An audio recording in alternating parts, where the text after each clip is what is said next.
Vamos lá, boa tarde mais uma vez. Vamos continuar. Resolvemos todos os problemas técnicos aqui. Bom, eu acredito que todos já devam ter gradativamente compreendido um pouquinho a dimensão do e-social. Só uma pergunta. Eu, no início, questionei todo mundo se quem aqui não conhecia o e-social, se todos já ouviram falar no e-social, na verdade. Todos aqui levantaram o braço, ou quase todos levantaram o braço, e ninguém, ainda que timidamente, levantou o braço quando perguntado se não conhecia o e-social. Então vamos a uma outra pergunta extremamente necessária e vinculada à primeira. Todo mundo aqui já leu o manual do e-social? Quantos leram o manual do e-social? Eu imagino assim, geralmente manual é uma coisa que todo mundo tem aquela vocação natural para ler, né? Todo mundo compra um aparelho eletroeletrônico, a primeira coisa que faz é ler o manual antes de botar no aparelho, não é assim? Não, né? Quem olhou o manual do e-social, apenas olhou e não leu? Então já vi que a maioria nem olhou, né? Nem abriu o manual. Eu imagino que o manual do Reinf, então, nada. Aqui, continuando a nossa enquete antropológica, quantos aqui já ouviram falar na EFD Reinf? Quem não ouviu falar na EFD Reinf? Doutora Dilson depois vai ter um trabalho um pouquinho maior, porque vai alfabetizar todo mundo na EFD Reinf. Mas o e-social, vejam, o e-social, vamos ver se os conhecimentos já estão consolidados até esse momento. Pergunta de prova. O e-social é um sistema? Você pode baixar o e-social como um sisteminha da declaração de ajuste anual? O e-social é o quê?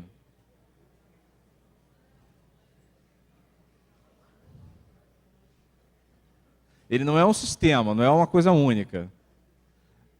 Mas qual é o objetivo do e-social? Ele é isso também. Mas ele é um canal único de prestação de informações. Você uniformiza todas as informações que atualmente você presta das mais diversas formas para atender vários órgãos públicos. Você vai apenas agora, daqui para frente, prestar essas informações num canal único. E essas informações vão ser compartilhadas por todos os órgãos interessados. Vocês conseguem compreender a relevância, não é, dessa nova forma de relacionamento entre o contribuinte, de uma forma geral, e aqui eu estou me referindo aos órgãos públicos como contribuintes, como empresa, que é o conceito de empresa pela legislação previdenciária, e como contribuinte previdenciário também, e o próprio Estado como sujeito ativo de uma relação jurídica tributária.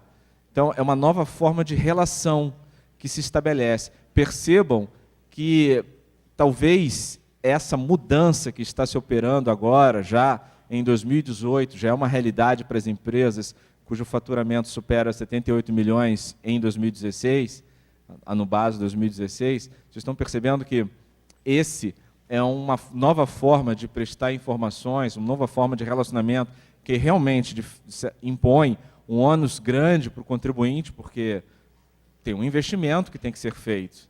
Isso é inequívoco, esse investimento. Não é uma nova forma de se organizar internamente. Isso as empresas estão sofrendo. Agora, os órgãos públicos vão ter também que passar por isso.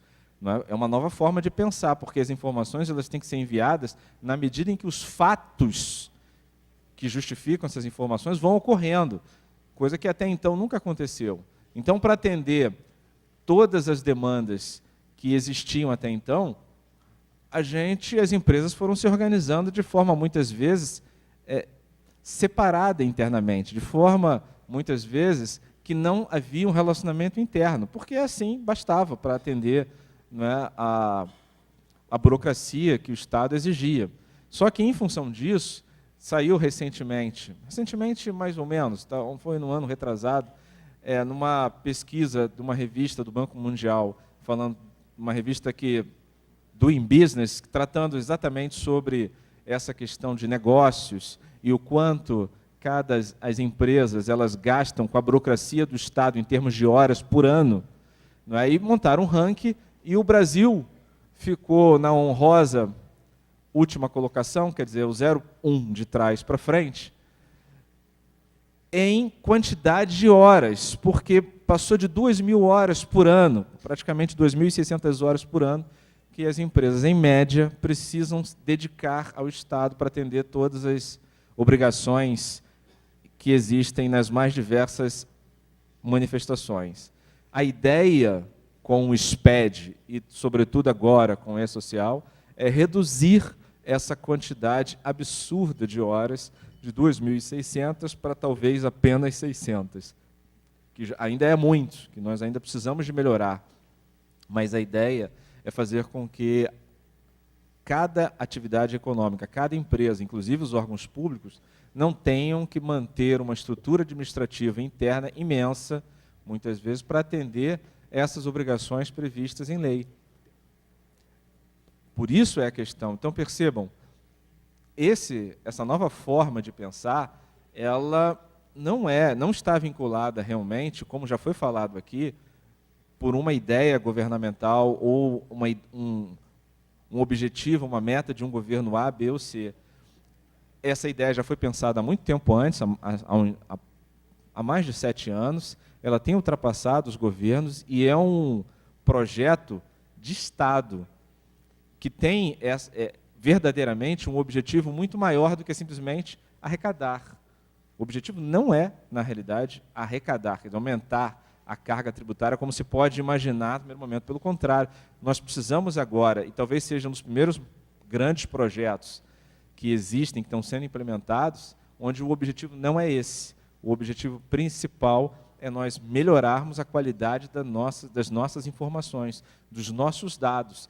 Eventualmente, como consequência, trará talvez um incremento na arrecadação tributária, mas melhorará muito a qualidade das informações, o que vai modificar certamente a concessão e a fruição dos próprios direitos trabalhistas e direitos previdenciários. Isso se as reformas deixarem. Mas, enfim, a ideia é melhorar muito a qualidade da informação, porque hoje o trabalhador tem que fazer prova de muita coisa para poder usufruir os seus direitos. E muitas informações dele estão em vários bancos de dados, e com o passar do tempo, 30 anos, quase 40 anos, quando ele vai solicitar algum tipo de benefício previdenciário, ele precisa de fazer prova de tudo isso, e é algo extremamente difícil. Com o advento do E-Social, tudo isso muda muito de figura. Né? Essas informações, a qualidade melhora muito, e a ideia é que, no futuro, o que já está se pensando atualmente, o que já está ocorrendo atualmente, por exemplo, no INSS, onde você é chamado para dizer, olha, você já cumpriu os requisitos para se aposentar. Você quer se aposentar? Então você mesmo é chamado para usufruir de um benefício que é direito seu. Isso que é a concessão automática do benefício. Em alguns pontos isso já está acontecendo, mas ainda como exceção. Com o E-Social e o passar do tempo, isso se torna regra. E muitas outras informações e políticas públicas poderão se beneficiar das informações que serão prestadas no E-Social. Então, eu gostaria que todos, eu sei que é muita informação, muito dado, eu aqui no final da minha apresentação, eu tive o objetivo de relacionar numa página, numa telinha, vários links que são extremamente relevantes, que vocês vão poder abrir esses links. Inclusive, tem um link especificamente, que é disponibiliza o endereço da página da Previdência Social, onde especificamente contém várias apresentações de todas as reuniões técnicas que trataram de e-social para órgão público.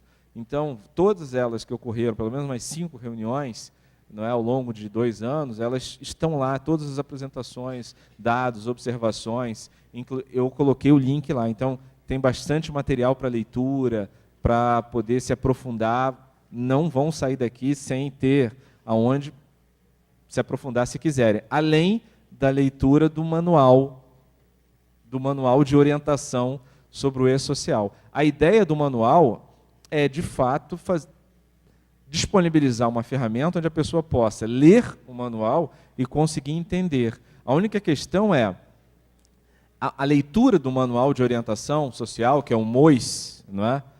Ele precisa necessariamente ser junto com o layout. Quem aqui já abriu o layout do e-social?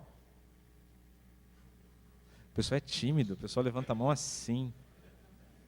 Faz assim. Quem aqui já abriu o e-social, o layout? Isso. Ainda é um número quase reduzidíssimo, né? O layout é uma leitura assim, maravilhosa. Quem tiver a oportunidade, eu sempre convido para um momento especial a leitura do e-social, sábado à noite, para ler. É muito bom.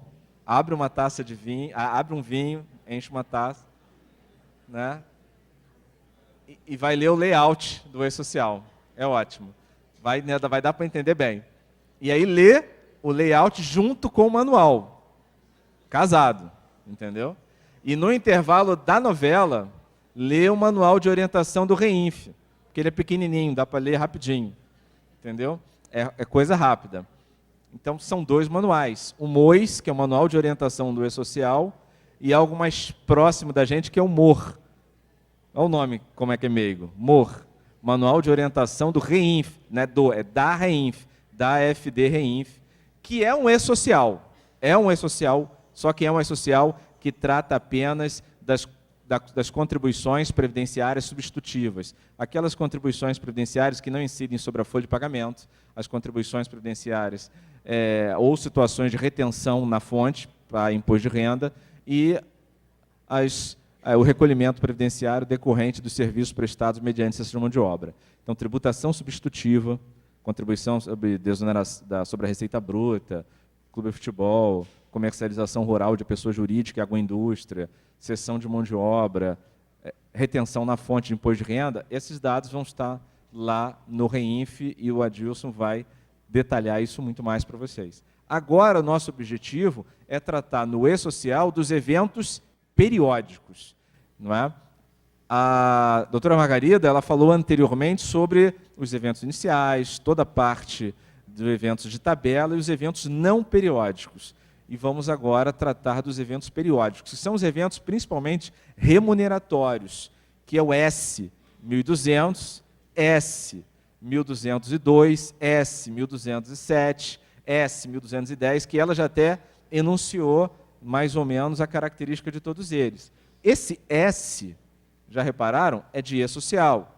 Quando forem estudar REINF, o REINF também tem eventos. Só que como o REINF trata apenas de contribuições previdenciárias, basicamente está no âmbito da Receita, ele está usando a letra R e a prestação das informações não é até o dia 7, é até o dia 15, agora, recentemente. Então, as informações prestadas no REINF é até o dia 15, as informações prestadas pelo E-Social é até o dia 7, conforme consta no manual. Eu tenho certeza que depois que todos saírem daqui, a primeira coisa que vão fazer nesse final de semana é ler o manual de orientação do E-Social. Estamos fazendo um pré-compromisso entre nós e todos farão isso. E a partir desse momento, todos juntos seremos multiplicadores do E-Social. Aonde chegarmos lá nos nossos entes públicos, vamos falar, olha só, gente, nós temos que implementar o E-Social aqui na minha prefeitura, no meu município, dentro do órgão público, aqui no Estado, e eu tenho certeza que nós seremos o número 1 em implantação, e antes do final do ano já estará tudo ok. É isso? É isso? O pessoal é um pessoal com pouca fé, não é? Temos que ter um pouco mais de fé. Então vamos lá, vamos começar. Não entendi. Tem sim. Nossa ideia é, em breve, nós estávamos conversando no intervalo, tentar, como aconteceu, por exemplo, com as empresas, nós criarmos um piloto também para o órgão público. Nós fizemos um piloto para as grandes empresas, essas que começaram agora. Estamos pensando também em criar um piloto para o órgão público regional. Então, aqui, talvez, no Rio de Janeiro, façamos isso. Mas o interessante é, realmente, que o órgão público que puder, que a gente participar de um piloto, que se desloque lá para BH. Nós vamos organizar isso, porque é em BH que está sendo desenvolvido ali próximo do SERPRO. Então, o piloto, com essa proximidade com quem está desenvolvendo, acaba se tornando muito melhor o diálogo. Não é? Então, a ideia é realmente organizarmos um piloto específico só para órgão público. Tá? Em breve, essa informação ela será divulgada sim. Agora o passador não funciona. Tá ligado? Isso é sempre para pegar o palestrante. É assim mesmo. Ah, foi? Beleza. Então é a autonomia. Eventos periódicos. Bom, eu estou só chamando a atenção para o manual. É claro, essa letrinha é uma letrinha muito pequenininha, não dá para a gente ler. Tá? No manual, e aí vamos vender o peixe do manual, nós temos o conceito de todos esses institutos que nós estamos trazendo. Já foi falado, o conceito de eventos periódicos. Eventos periódicos são informações que são prestadas rotineiramente. Eventos remuneratórios, todo mês você tem que mandar a sua folha de pagamento. Então, é um exemplo clássico de evento periódico.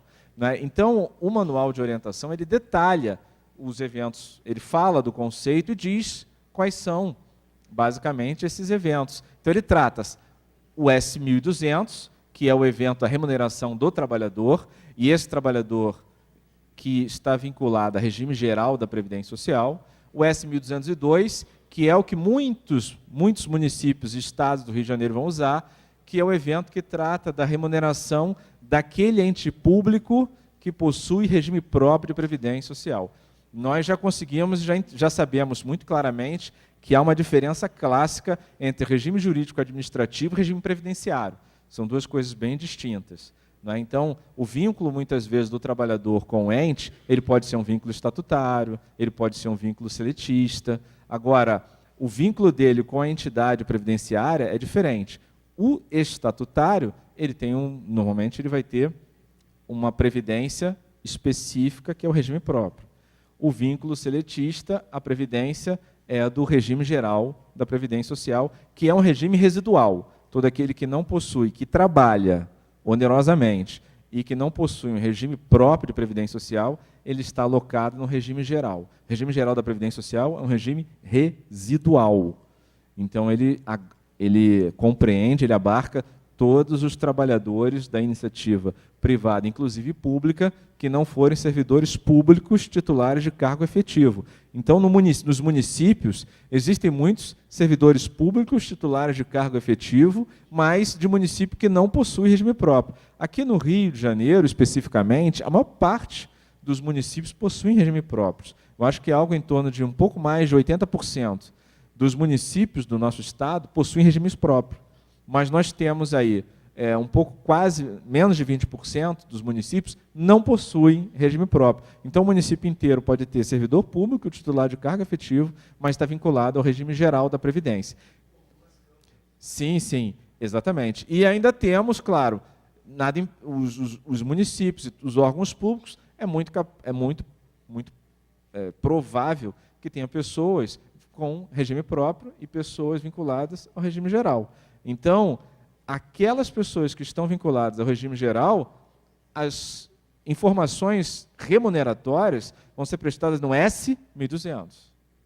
As informações daqueles servidores, informações remuneratórias, que se referem aos servidores que estão vinculados a um regime próprio, eles vão ser informados pelo S1202. Então, é bem claro. Está vinculado ao regime próprio? 1202. Está vinculado ao regime geral? 1.200. Essa é a grande distinção entre esses dois eventos. Né? E é extremamente importante essas informações dos regimes próprios, para a Secretaria de Previdência Social, que é um dos consorciados. Lembrando que, como nós falamos desde o início, o E-Social, ele é esse canal único de prestação de informações que foi, digamos, elaborado e construído pela atuação conjunta de 5 entes consorciados. Nós temos Receita Federal, Ministério do Trabalho, Caixa Econômica Federal, INSS e Secretaria da Previdência Social.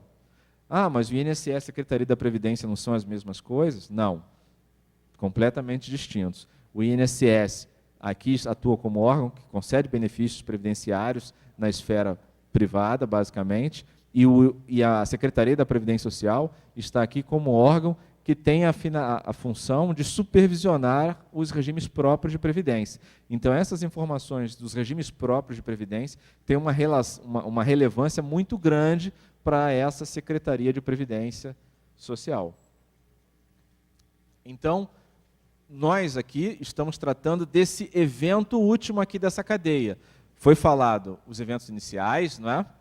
Nós tratamos aqui dos eventos de tabelas, tratamos do cadastramento inicial de vínculos, dos não periódicos e agora dos periódicos. Essa sequência aqui, ela sempre vai permanecer.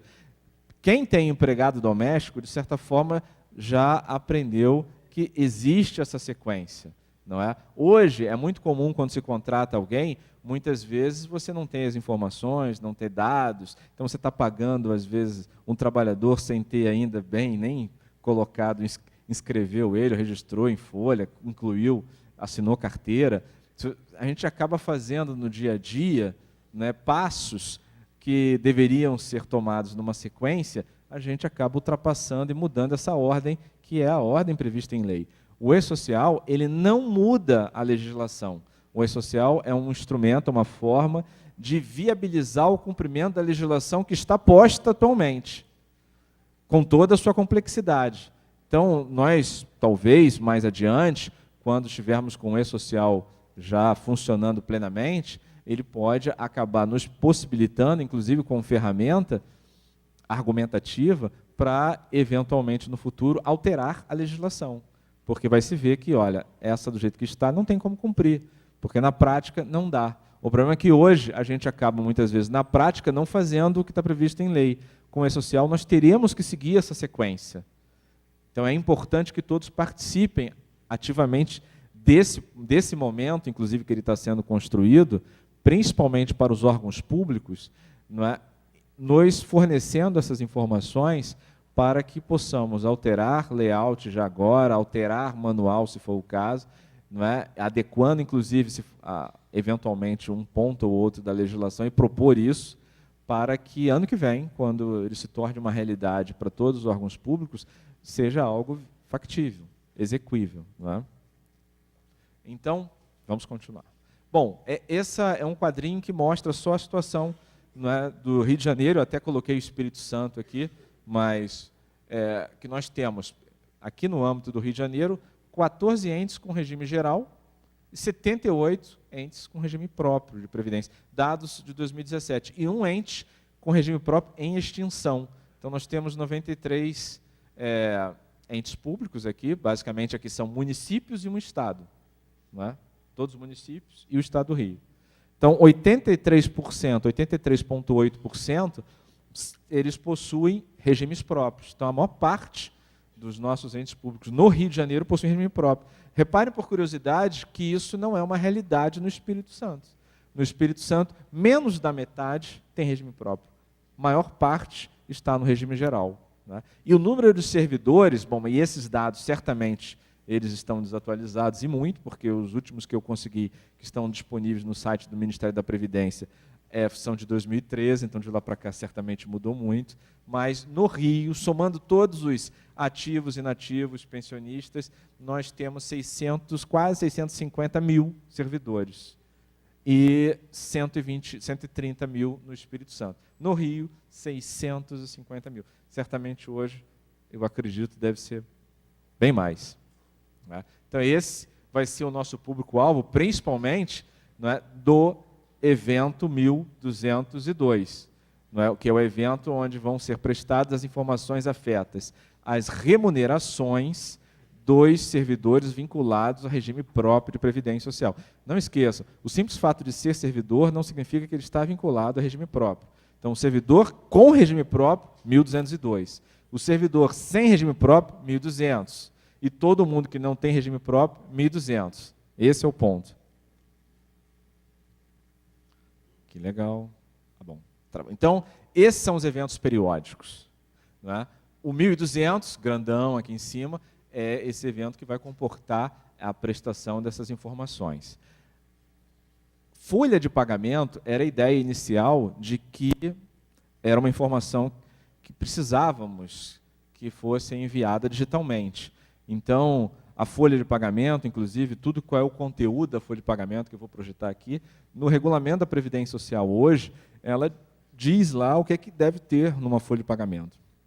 Não é? No papel, a relação de todos os segurados, todo mundo que presta serviço para a empresa, inclusive para o órgão público, deve ser incluído na folha de pagamento. E quais são os dados que devem constar ali. Essas informações hoje, de folha de pagamento, elas acabam sendo pulverizadas em alguns eventos, mas predominantemente o evento que trata da remuneração e informações relacionadas ao cálculo da contribuição previdenciária, elas estão agora disponíveis nesse evento 1.200. A questão toda é, eu vou falar já mais ao final sobre o cronograma de implantação, e os órgãos públicos começam em janeiro do ano que vem. Não é? Janeiro do ano que vem, inclusive, num piscar de olhos, a gente chega lá, porque esse ano é um ano bem cheio de emoções. Não é? Nós teremos aí Copa do Mundo, a irracionalidade prevalece, e teremos eleições. Eu não vou nem comentar. Né? E aí, esse ano, num piscar de olhos, opa, dezembro, Natal, e logo no mês seguinte, E-Social. Não é? E-Social. Então, quer dizer, é um ano cheio de emoções. Nós vamos ter uma vida um pouquinho mais intensa em 2018 para colocar, né, o órgão público em condições de, em 2019, começar a enviar os eventos de cadastro. Porque, da mesma forma que todas as empresas desse ano, o órgão público também vai entrar faseado. Estou vendo o pessoal se abanando. Tá, esquentou, não esquentou, não? Ficou um pouquinho quente. Não sei se... Será que desligaram o ar? Não, eu acho que é o pessoal que... A gente está junto aqui, pensando muito no E-Social. Esquentou. Deve ser. Vamos lá. Emoção, emoção. Quando eu falei de ler sábado à noite o E-Social, eu senti que os olhos brilharam. Vamos lá. Evento 1.200 e o 1.202. Repare, 1.202 e 1.207 são dois eventos típicos que vocês vão se debruçar muito. Por quê? O 1.202 é o evento que vai esmiuçar, como eu falei, a remuneração dos servidores que têm vínculo, que estão vinculados ao regime próprio de previdência. E o 1.207, onde vai ser prestadas informações dos benefícios previdenciários que são concedidos pelos regimes próprios de previdência social. Então, as aposentadorias, os auxílios, salários, pensões, essas informações dos regimes próprios vão constar aqui também no 1.207. Então, regime próprio de previdência social, lembrem, dois eventos são bem clássicos e eles têm que ser preenchidos. Vocês lembram que na tabela, lá na tabela também tem tabelas bem clássicas, específicas do órgão público. Tabela de carreiras públicas é uma tabela específica praticamente do órgão público. Agora, existe uma tabela para nós trabalharmos aqui com a remuneração, que é essencial, que é a tabela de rubricas, que eu recebi o encargo de tratar dela aqui. A tabela de rubricas, veja, toda empresa, e aí entendam sempre quando eu falar empresa, o órgão público está aí incluído. Né? Toda empresa, ela muitas vezes tem a forma criativa de nominar as parcelas remuneratórias, as parcelas que elas usam para pagar as pessoas. Então, às vezes, uma empresa chama de férias, a outra empresa chama de desconexão, a outra empresa chama de afastamentos, mensais, e cada uma usa um nome diferente. É possível cada empresa montar a sua tabela com o seu nome? É. Cada empresa pode particularizar as suas informações preenchendo as tabelas. Vocês perceberam que, em termos de tabela, nós temos as tabelas do e-social, tabelas fixas, e temos as tabelas do empregador, que são as tabelas que podem variar de empregador a empregador. Então, a tabela de carreira pública é uma, cada empregador, sendo órgão público, vai ter o seu. Tabela de estabelecimento, cada empregador tem o seu. Tabela de processos administrativos judiciais, cada empregador tem o seu processo. Tabela de rubricas, cada empregador vai ter a sua tabela também. Então, no momento em que você for elaborar a tabela, você usa a criatividade que você quiser. No entanto, você vai ter que dizer para o sistema o que significa aquela sua criatividade ali. Qual é o nome que aquilo quer dizer. Existe uma tabela de natureza jurídica do e-social que define uma relação imensa, bem grande, das parcelas remuneratórias já existentes. Parcelas que já estão definidas como sofrendo incidência de contribuição previdenciária ou não, sofrendo incidência do FGTS ou não, e sofrendo incidência de imposto de renda à pessoa física ou não. Nesse momento que você está construindo a sua tabela, você sempre vai ter que fazer a associação entre aquilo que você está informando com a tabela de natureza jurídica de rubricas. Exatamente para que dizer, olha, desconexão, o que eu estou chamando de desconexão aqui, são aquelas férias anuais, normalmente. Tá? Abono de férias, o que eu estou chamando de abono, são aquele 1/3 constitucional. Então, eu vou fazendo essa correlação, para quê? Para que o sistema, quando for calcular a contribuição previdenciária, a partir das informações remuneratórias que você está encaminhando, possa calcular a contribuição previdenciária corretamente. Vocês estão percebendo também que agora a contribuição previdenciária só vai poder ser calculada a partir das informações que vocês prestarem? Em outras palavras, o cumprimento da obrigação tributária principal está sendo condicionado ao cumprimento da obrigação tributária acessória? Essa é uma grande tendência. Por quê? O que é a obrigação acessória? A obrigação acessória é a obrigação de prestar informações. Quer dizer, é uma obrigação de fazer, onde você presta informações. O contribuinte tem que prestar informações, é o que mais a gente faz. Não é prestar informações de patrimônio, informações de venda disso, aquilo, informações de transações comerciais, não é, informações das mais diversas. Essas informações, elas serão usadas para apurar o tributo corretamente. Então, só que até então, havia possibilidade de você informar alguma coisa e calcular o tributo de outra forma. Então, havia essa possibilidade de dar diferença. Com o e-social, no mundo das relações de trabalho, não. A informação que você prestar vai ser usada para calcular a sua contribuição. E essa contribuição calculada lá, gerada lá na DCTF Web. Então, as informações prestadas no e-social, mais as informações prestadas na FD-Reinf, elas juntas vão ser migradas para a DCTF Web, e lá na DCTF Web vai ser gerada o DARF, único para todo o órgão público. E aí se recolhe a contribuição previdenciária. Então, nós estamos aí de olho nesses dois eventos típicos aqui para os órgãos públicos. Bom, esse outro evento 1210 é aquilo que a Margarida já bem colocou. Faz a diferença entre eventos remuneratórios e evento de pagamento. Então, evento remuneratório, 1.200, 1.202, 1.207.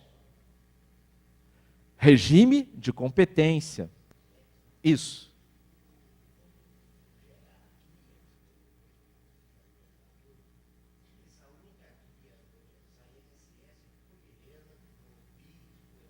Não. Contribuição previdenciária só. É só, por enquanto. Talvez no futuro, né, como até o Adilson colocou. A ideia é que no futuro o DCTF Web ele consiga não é receber as informações de todos os tributos federais. E aí uma única guia compondo tudo. Entendeu? Por enquanto, hoje, nós estamos começando devagar, a contribuição previdenciária vai estar lá. Tá? Então, veja, pessoal. O S1210 ele vai estar no regime de caixa. Não é todos os eventos remuneratórios, regime de competência. Ou seja, regime de competência e regime de caixa, aquela diferença clássica, que o regime de caixa ele depende do recebimento do dinheiro. Então, no momento em que houver o pagamento, naquele momento que se pagou, a pessoa adquiriu disponibilidade econômica, ocorre o fato gerador do imposto de renda. Então, há a retenção do imposto de renda. Eu não posso reter imposto de renda sobre um valor que ainda não foi recebido. Então, por isso é que há uma diferença. Prestei o serviço, mas, eventualmente, posso não ter recebido no mês, nem no mês seguinte. Não é nada tão incomum assim. E aí você precisa dessa diferença, porque a contribuição previdenciária ela vai ser devida no mês da prestação de serviço, regime de competência. Agora, o imposto de renda, porque a ideia do E-Social é também substituir a DIRF, então tudo que for de imposto de renda pessoa física vai ter que estar no E-Social e na FD-REINF. Aí nós teremos, então, temos que dar esse tratamento diferenciado, porque nós temos dois tributos, contribuição previdenciária e imposto de renda, que estão sujeitos a uma legislação diferente, um regime diferente. Então, por isso que houve essa necessidade de se criar eventos distintos para tratar da mesma coisa. Perceberam? Então, reparem, quando a gente for criar a remuneração, você vai criar a folha de pagamento, o layout detalha todas as informações que devem constar na folha. Eu vou até mencionar algumas delas mais adiante. Eu estou preocupado com o tempo. E essas informações nós vamos tratar delas já. Mas a questão toda é, quando nós formos mandar essas informações nesse evento remuneratório, no 1.200, Oi. A nossa ideia é tratar das perguntas no final, mas... Não. Tá. Isso. Veja, a contribuição previdenciária que vai ser gerada no DARF é a contribuição previdenciária devida ao regime geral da Previdência Social. Não é a contribuição previdenciária devida aos regimes próprios. Tá? Continua da mesma forma por enquanto. A ideia também é que se modifique. Então, voltando. Aqui dentro